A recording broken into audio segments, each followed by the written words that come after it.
What I do sometimes get a little bit annoyed about on social media is that someone would say something. So the BBC or CNN or a newspaper would say that China is in economic troubles.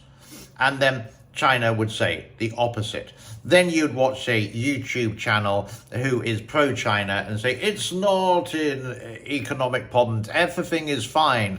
And they may go out on the streets at Chinese New Year and show, oh, everyone's shopping, etc., etc. Well, of course they are. It's the same in England when there's a recession. People are still going to go shopping at Christmas time. So, but what they don't do is actually speak to real people. The Chinese people, they just sort of just talk amongst themselves. And it sort of pisses you off in that way. So what I like to do is do a little bit of research from China and from, you could say, the UK, and real evidence. Now, let's talk about the Chinese economy. Is it in a recession? Well, you could say the West say yeah, China says no. But I have an interview, it's very short, of a Chinese person, and I asked her the question. Now, I have taken her face away to protect her identity because she is actually in China. Just have a look at this. This is the evidence of real people, not some BS from an old police officer who only watches and is pro-China with everything and has his head stuck up Xi Jinping's arse, basically. This is a real person in China, Chinese, who lives a normal life. That China is in a recession, or is it just the same as normal?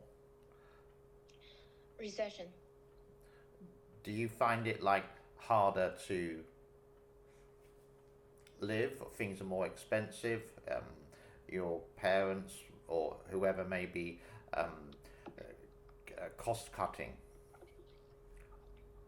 Yeah, I think probably so, because previously when I order takeaway, it's probably about 20 RMB.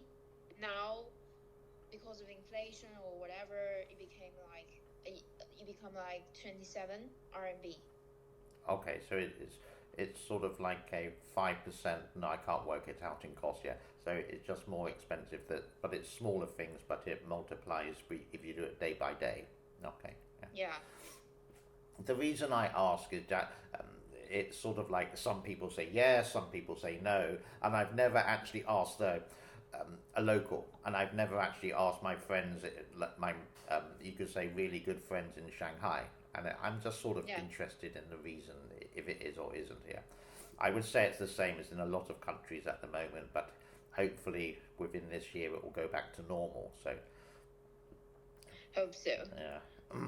I've been also watching the cost of EV cars. You can pick up an EV car in China for 79,000 RMB, which is just over 10,000 US, which is ridiculous. There we go. This is what people need.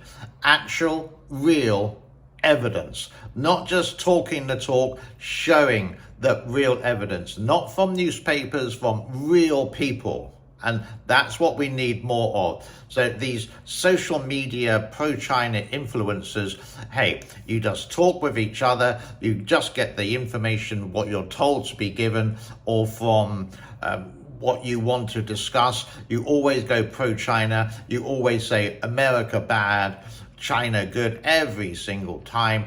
You would say that the Philippine situation in the South China Sea, or more correctly speaking, can I say the West Philippine Sea, which is much better, is there. Can you get my drift, and can you see that they just don't do everything? And this is what I'm trying to do on the other side, and show you.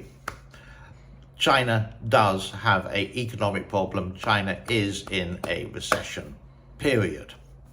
So I would like to really swear at some of these pro-China Western social media Muppets. They call other people there, so I think I can call them a polite word like that. I'm going to leave it there before I get... bye-bye for now. Cheers.